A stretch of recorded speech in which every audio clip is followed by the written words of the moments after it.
So, by way of introduction, there we go. I co-founded Common Sense. Common Sense is a Duke University lab. We have a team in San Francisco, we have a team in Durham, and our goal is to basically go into fintech companies, credit unions, nonprofits, and make small tweaks, nudges, and try to reduce spending, increase savings, increase debt repayment, all the things around financial well-being. And so we've been doing this systematically for now close to 2 years. We have a large group that we've worked with and run experiments with. The second thing I do is run Rational Labs, which is a nonprofit in the behavioral science space, kind of trying to increase financial health and well-being as well. And we work with big companies, kind of the small teams like Internet.org on Facebook, working to apply the behavioral sciences to these teams to help people design their products and their marketing organizations. But before this I've been doing this for over 6 years. Before this, I was a product manager at Quicken, kind of dating myself a little bit. And this is before Intuit bought Mint. So this is basically the Quicken product team and the days where we were in like a to-the-death fight with another product that was similar to ours. And so the product team was freaking out a little bit. This is actually my first exposure to behavioral science, even though I didn't know it. I'll tell you a story. The product team was freaking out a little bit, and the execs come down like execs do and say, we have the answer, we know what you should do. And they told us the answer was to make it look pretty like Mint. So to make a pie chart like Mint, which is beautifully displayed your expenses. So this was not on our roadmap, so we basically kind of stopped what we were doing. And you do what you do is you build this product and you have design, and it was a 3-week, just all-nighter type of a sprint. We finally, at the end of 3 weeks, had the user research set up. It's a glass wall, and we're inviting people in to look at their expenses with our beautiful pie chart, and we're just really excited, right? We're like, we've done something amazing, we can't wait to see the reactions. So we get in the room, and we're like, behind the glass wall, and people sync their bank accounts, this is their real money, and they see their pie chart, and the first person just covers their eyes. And we're like, that's weird. We're sure it's just a fluke, maybe something's weird, maybe something's wrong, let's get the next one. And so we did this for about 5 people, and each person had an strongly reversive reaction to our pie chart. And we're just so impressed, we worked so hard on this pie chart, what was wrong? Any ideas? Yeah, this is the essence of loss aversion. What is loss aversion? It's basically seeing all of your money leave you. So loss aversion is the concept of you hate things, to lose things more than you like to gain them. It's about 2x is our emotional effect for losing versus gaining. And what we were doing was actually showing people all of their money leaving them. By the way, this is also called information aversion, where you just don't want to step on the scale to see your weight. You don't want to look at your money to see what you have. So crazy, but how was it that a product team didn't think about this before we started building the product? This is fascinating, right? You have really smart people, engineers, product designers, researchers, execs, thinking about this, and nobody caught loss aversion or information aversion as being something that would drive product engagement and enjoyment. So this is behavioral science, and why I get so passionate about sharing what we do is because we basically bring the insights of behavioral science to product teams so they can inform product development before you have the 3-week sprint and find out from either your user feedback or your engagement that stuff doesn't work. So the goal of today is basically to get all of us to kind of think a little bit differently about the whole product cycle, and implement some of these behavioral science insights, or at least try to, in new ways. And the cool thing, and Logan and I are especially passionate about this, is that it's not around like engineering features usually, it's around small changes. So behavioral science basically suggests it's the details that matter, and so it's just about changing small details in our world. The first conversation I had with Dan Ariely is I was starting at Google, and I was like, we're going to talk strategy. It's going to be a great conversation about the strategy of what we should do. And we literally spent an hour on copy. So behavior change is about the details of life. Okay, so this is our process that we go through. We're going to walk through one by one. I'll give some examples in the way, and then Logan will also share some other examples. It'll be at the end too, so if you want to take pictures at the end, that's cool. Or you can take them now, or like I'll just like. So we identify the key behavior. We do a lit and data review, behavioral diagnosis. We do pre-testing, an A/B experiment, and then we're fully rolling out the product. So 2 things to notice. One, what's not on a typical part of our process. Not to say we don't ever do them, but we're telling you the things that we normally do in order to get to a product or a feature recommendation or test that we feel really confident in. And we have a lot of steps before we get to a full rollout, which is also different for most product teams. We think we kind of work really hard before it's something that all the customers or all folks will see. Okay, so the first thing is a key behavior. Our team, actually at Google, we created basically trying to simplify the world for everyone, a 3B process. One is identify the key behavior, eliminate barriers, it's just making things easy, and then add some benefits, which is making things like more interesting. So it's not rocket science, but this is kind of simplifies our framework. The key thing I want to talk about today is the first step, which is the key behavior.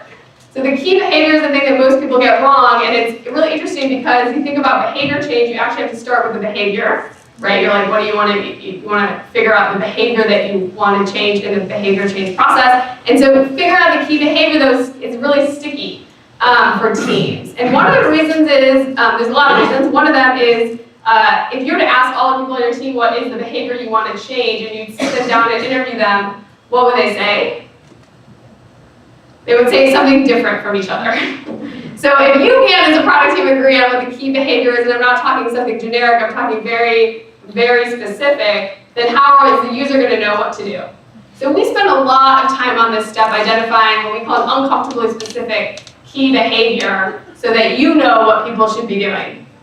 To talk about this a little bit more, I think we're going to do a thought exercise. Imagine you're trying to lose weight. You all look amazing. None of you, I'm sure, are trying to lose weight, but just philosophize that you are. What would you do? What did you say? On diet. On diet, yep. Envision yourself being slimmer. Nice. This guy's eating chips, just envisioning himself being slimmer. That's the diet I want to follow. Other?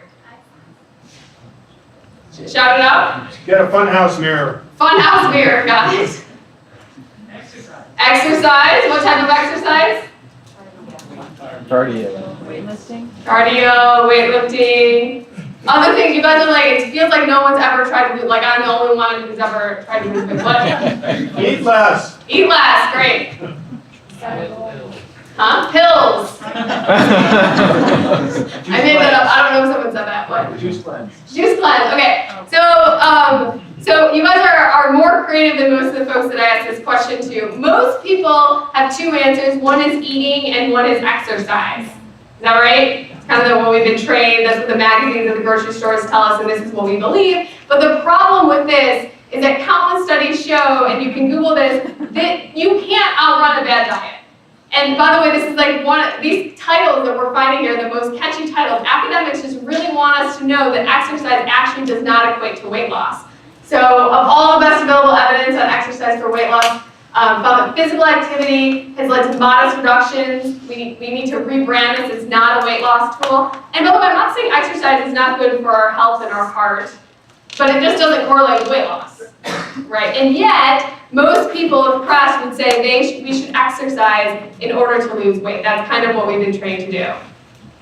Now, this is fascinating for a lot of reasons. One of them is, this is how many data points that I personally have had in my life for why we should know. And you guys may think of your own data points. Since I was about 21, I've had about 13,000 meals. If I were to work out a couple times a week, not that I have, I've had about 12,000 workouts available to me to figure out what actually works. So each person's had these data points available to us, and yet we're still kind of incorrectly assessing the situation and believing that exercise will lead to weight loss. Now this is crazy, right? That we still as a society believe this even though we have this amount of data points. Why is this? So our hypothesis is the system is really noisy. Like, this is a really noisy system. What happens when I eat a salad?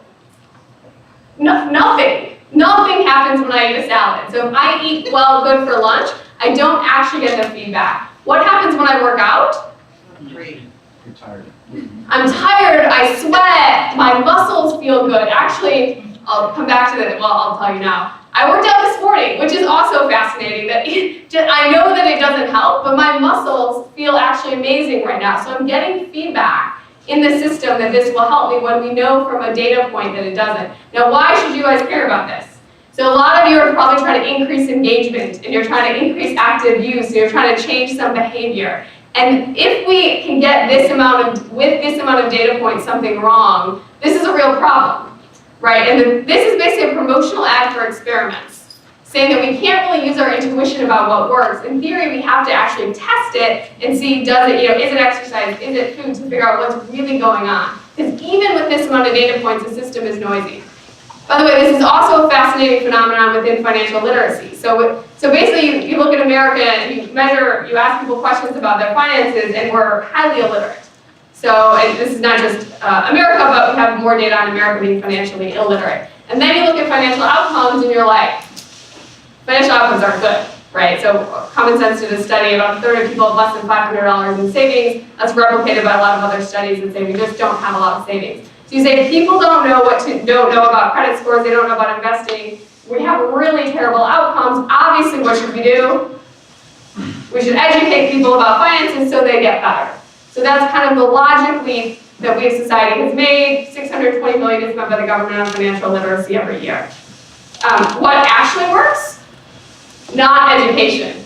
So John Lynch in Colorado summed up basically 188 studies on financial literacy and found close to zero effect on teaching people something about their finances and it relating to a behavior change effect.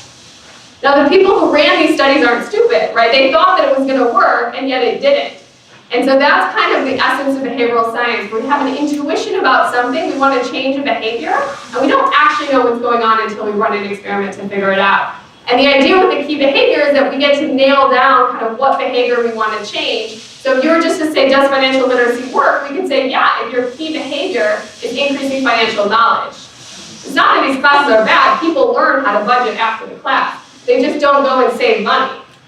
So if your key behavior is to teach people about money, wonderful. If your key behavior is to change some aspect of their financial life in a different way, terrible outcomes. So that's what we mean about if you articulate the key behavior, we have a shot at basically testing and figuring out what works. Okay, so yeah, focus on, and the key here we find that is helpful for people is when you're talking about key behavior, focus on the behavior, the salad, not the scale. Right, so the salad, not the weight, because you want to incentivize people doing this, eating well versus the scale, because if you incentivize the scale, we'll start exercising again. By the way, this is also the same for your teams, right? If you just say, I want active use, well, people will probably do the wrong thing. So if you incentivize as a product leader a metric, an outcome, it's possible that you have a lot of noise in the system and not really know what works. Okay, so all the way. So the second thing we do is basically a data and a lit review. So we figured out our key behavior. We figured out what behavior we want to change. Everybody in the team has agreed that this is the uncomfortably specific behavior that we want. And then we remind ourselves that we are like not the first people to have thought about this. Which is a humbling thing, right? Because you say, actually, your product is going to be very innovative. You understand the world so much from all the research you've already done. But the reality is there's a lot of people who've done a lot of research and thinking before you. And so, for example, we worked with Digit. Digit's a fintech app that basically automatically takes some money out of your account to save it away so that you don't overdraft and it matches with your income. It's wonderful. And they asked us to help them with their goal setting feature. And so we could just say, well, this is what we think. But instead, we basically said, actually, we understand some research, but let's do a very comprehensive literature review of all the goal-setting research out there so that we can basically make a more informed decision. Not to say that we wouldn't add to it or copy or replicate it, but let's make decisions in context to stuff that's already out there. And then we also ask for data, and this is what we're pretty good at. As product teams, you say, let's make decisions based on data, but this is like one step in many. It's not the step. Right, so we worked with personal finance management, and we said we want to actually create some better budgeting 2.0. And so we're looking at the transactions to really deeply understand what people are spending on and over what time. Are they spending on the weekdays or the weekends? So we're asking very in-depth questions about their spend in order to drive a key behavior. And I think this is kind of obvious to most product people, and it just is a small piece of our puzzle that's informed with the whole other kit and caboodle. Is that a kit and caboodle? I hope this is being recorded. Okay, our next step is a behavioral diagnosis. So we do a behavioral diagnosis, and this is basically a map of all the things that somebody's going to do in order to get to the key behavior. So this a little bit replaces our talking to people and asking them about their experience. Instead, we map out the very small steps that people are taking in order to do something or achieve something. We kind of call it like we have a magnifying glass to their life. Like we're a hacker in the way of trying to figure out the small details of what actually is going on until they get to that behavior. So this is what it looks like for us. We usually, for example, if we want to help people get to an outcome, which is to save $1,000 in a year, our key behavior is going to be to spend $20 less each week on one thing. Uncomfortably specific, we've set a number, we've set a time frame. We don't want them to spend on 5 things less, we want them to spend on one thing. Great. How would somebody do this? So in our process, we say, let's map the flow. Right, let's map the flow of the things they do. It's usually much more detailed than this, but I've simplified. What would you have to do? You'd have to identify the categories that someone can reduce and some things that they want to reduce. You basically have to identify which is the most important one to cut back on. So of all the things they could do, what should they do?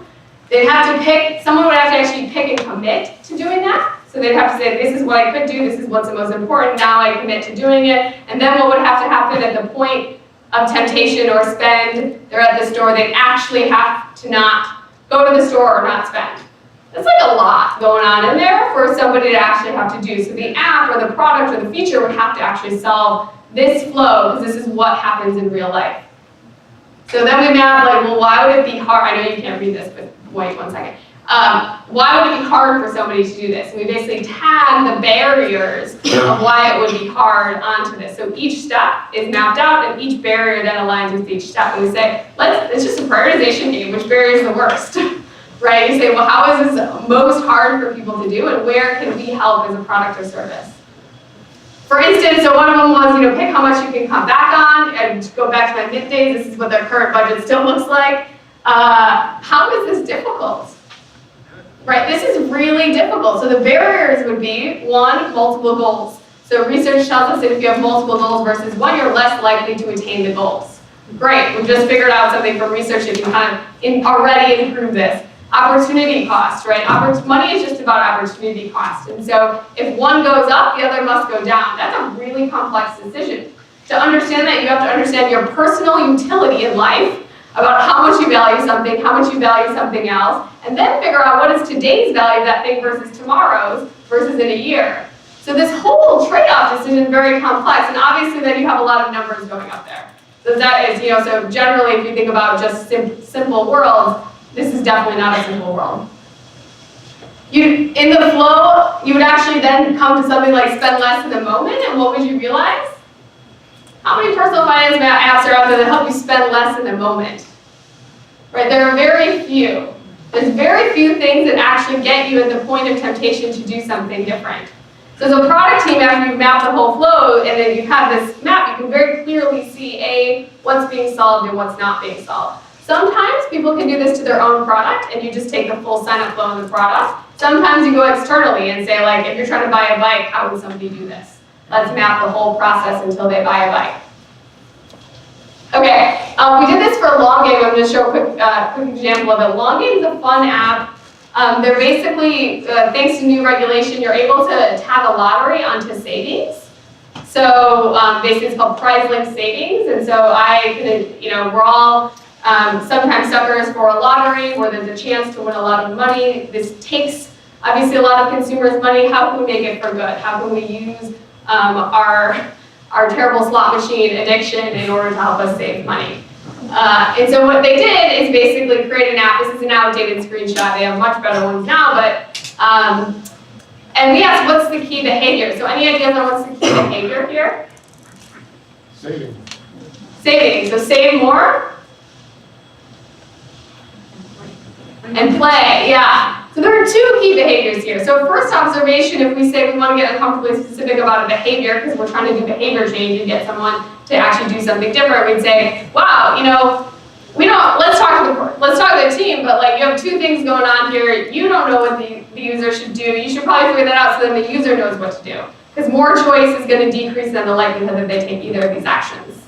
Okay, but let's just say if they wanted to have saving be the key behavior, what would happen? And you'd say, wow, that's really interesting. What do we know about What do we know about goals and progress? 0 is a really hard starting point. Like, I'm sure I don't have to tell you you've been in a Kickstarter campaign, right? If it's Kickstarter campaign's on 0, you're less likely to donate. This is how the goal gradient theory works, right? Is that actually as you gain things, you're more likely to complete the goal.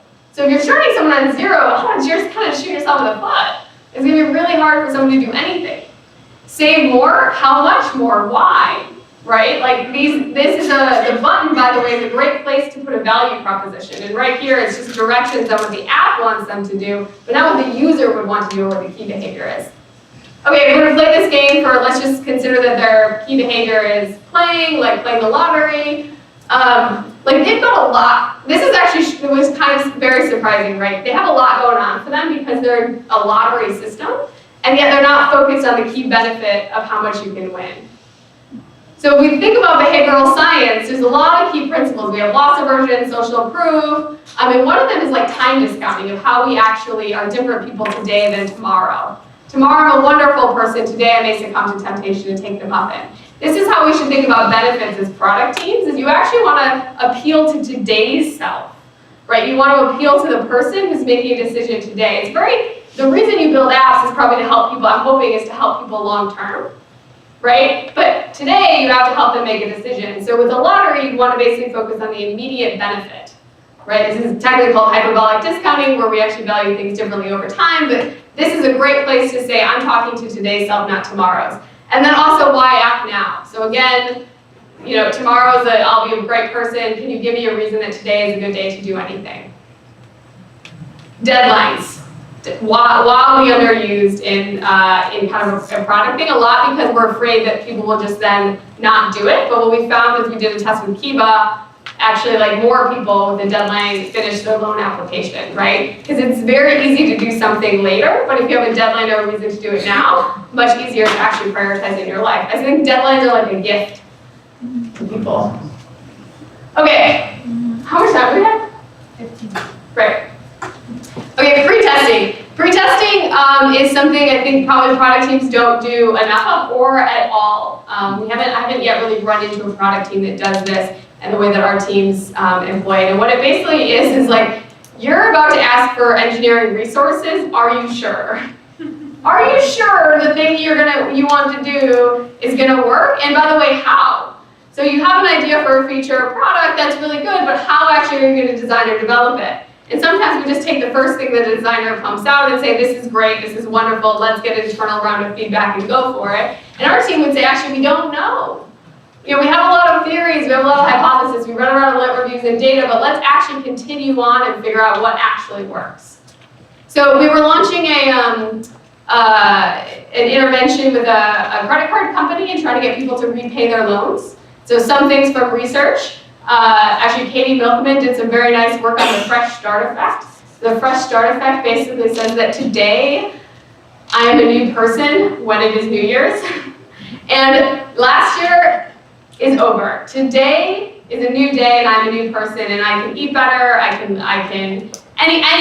anything I want to do is good today with the fresh start effect. And so what our team did was say, how would we apply that to debt repayment? And so her paper had very nice results on New Year's Eve, but like it's only New Year's Eve once. Like how should we actually design this? Does the fresh start work in other days? Let's figure it out. So we ran a study and I basically gave people a lot of options. So you'd say, we'd give them a scenario and then try to get them to say, how much would you repay on your debt? How much would you save? And asked it a lot of different ways. And then we had like 12 different conditions on today is payday. Today is Monday. Today is Monday, May 1st.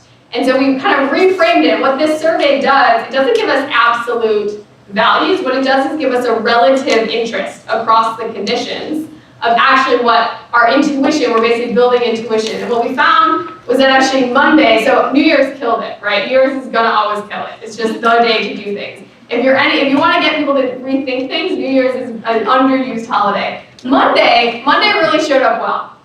Our hypothesis as a team, though, was that Monday, May 1st would work. We're like, this is amazing. We've got Monday and we've got May 1st coming up. We just doubled down. And what happened is actually that didn't work as well as Monday. So even though we ended up launching this on Monday, May 1st, we didn't even talk about May 1st. We just talked about Monday. So again, this is not revolutionary, but it's really talking about the details of life to say, actually, we don't know. Let's take a hypothesis, do some pre-testing, and launch it. And this is just copy, right? But it's really worth our time if we're going to invest in a full feature. Okay, second example on pre-testing, we're with a company called Payable. Payable's a really nice company that actually they just got acquired by Stripe. A really nice company that helps contractors or 1099 people get paid. So they send money very quickly. And the problem with actually being a 1099 worker is what? Taxes, exactly. And so it's such a pain if you're a 1099 worker because you owe the government a lot of money at the end of the year. And so we surveyed people when we first started working with them and found out, yes, obviously, people aren't paying quarterly taxes like they should be, so people who should be only 16% were, and 47 of them said they wanted some help with automated tax savings. 47% is a lot. If we think about kind of a relative survey, and so we're like, this is great. We have to go ahead to release an automated tax fund, let's do it. But our team was like, but we're still back to this age-old question of like, we know what we want to do, but we should pre-test and figure out how we actually do it. So we didn't solve our problem by just knowing that the feature was good, we still had to figure this out. So we did a survey and basically asked, like, what is going to be the biggest barrier to signing up for a tax fund? And we asked it a lot of different ways, and this is just one summary slide, but this one was significant. I want my money to be more accessible. So they wouldn't sign up because they wanted more access to their money. We had to prioritize different features. This one consistently showed up, and so now our team is a little stuck, right? Because in one hand, the contractors are like, I want an automatic tax fund. I want an automatic tax fund. On the other hand, I just answered our survey and said, like, I want my money. Like, don't take my money. I don't want you to have my money. And so we have this really interesting dilemma that we didn't know we had when we were first starting because of the survey. And so we said, let's not just like, because in one world you could say that's great data that the survey gave us, and as a product team, what should you do? You should build features to give people control. They want high access to their money, and we should take this and build features, right? And then you create a couple features that would increase the control. And we're like, not yet. We don't really know. This is just an intuition that people have. Let's actually try to fake launch the tax fund with these different features and see what happens. It wasn't really a fake launch because of what they were really going to launch it. And so we did what we do next, which is an A/B experiment. So this one was pretty low cost. It was within email. And what we did is basically say, let's frame an email. By the way, the open rates on their emails, because they're getting paid, are over 80%. They share this information. So it's public, but their open rates were very high. And so we said, let's just put the promo in there, and this time focus on approved transfers, withdraw anytime. Right, so this is the control version. This is like highly accessible money. You get to control what happens, don't worry about it. But we still wanted to make it a little bit automatic because we wanted to focus on what they actually would do, but add a feature, just like you would if you're launching. And then in the second one, obviously very small changes, but enough. We said, you know what? Automatically save the right amount, no mention of control.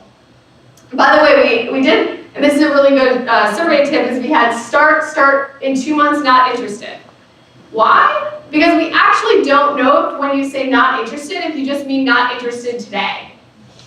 You may be interested, but maybe today's a bad day, maybe you owe a lot of money, like we don't know. And so when you're doing a survey like this, you actually want to get the most data points about someone's intentions versus what they think they're going to do, or what you think not interested means. Okay, any guesses? This is exciting. Huh?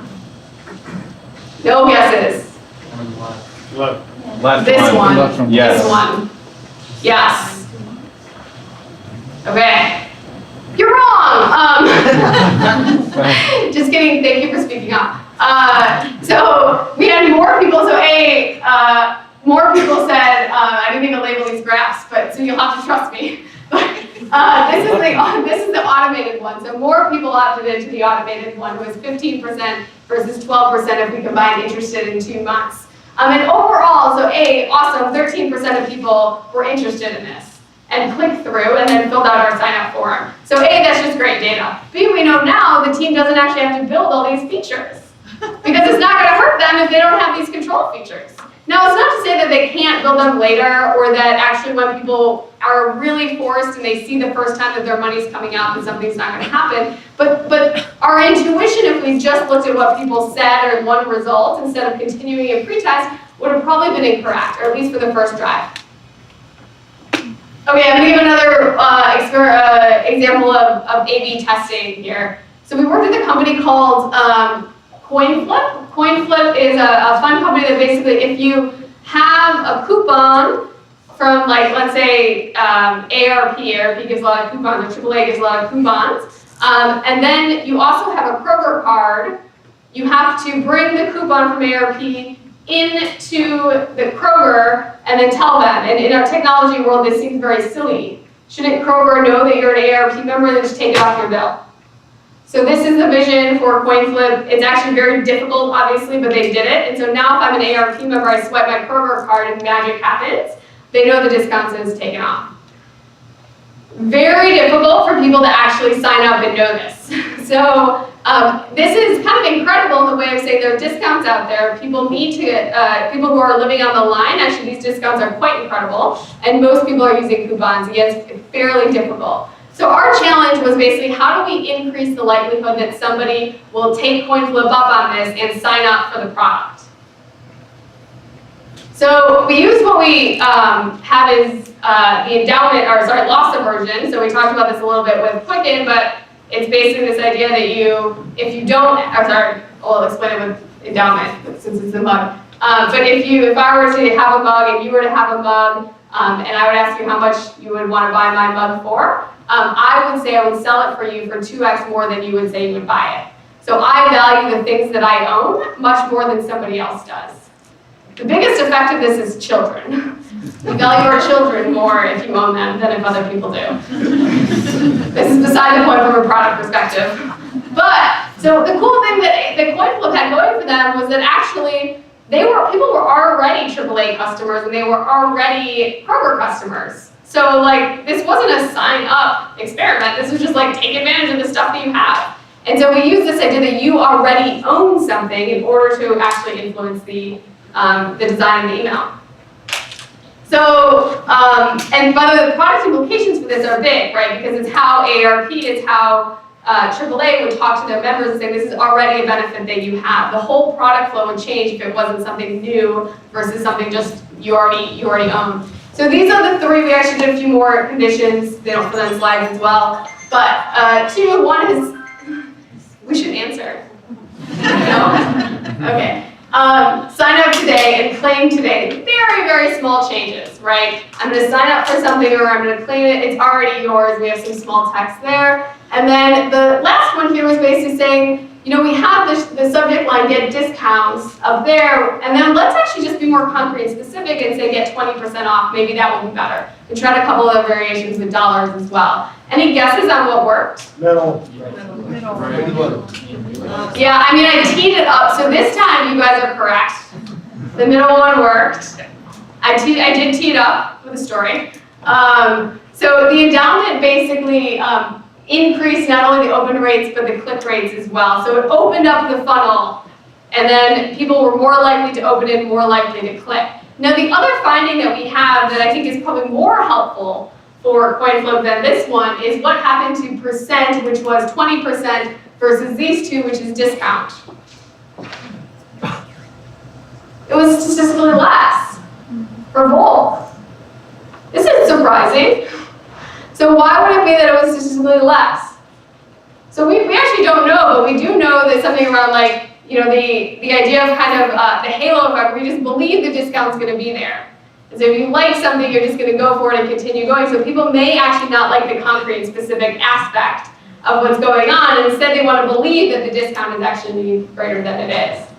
So again, complete strategy changing for CoinFlip, because really our hypothesis and theirs was like, let's show really high discounts and show them tangibly, concrete and specific, so that people will opt in. And the reality is that actually didn't play out in the open and click rates or in the funnel.